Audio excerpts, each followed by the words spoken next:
model, 2016 Peugeot Boxer 435 Professional L4H2 2.0 HDI starts needs head gasket No Vat.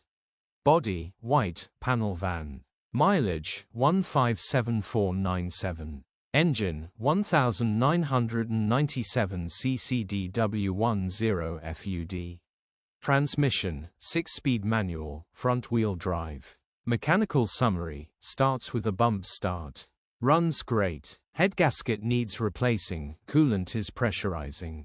Engine sounds fine once running. Straightforward head gasket replacement job. Condition summary, bodywork is indecent, average condition reflects the age and mileage of the vehicle.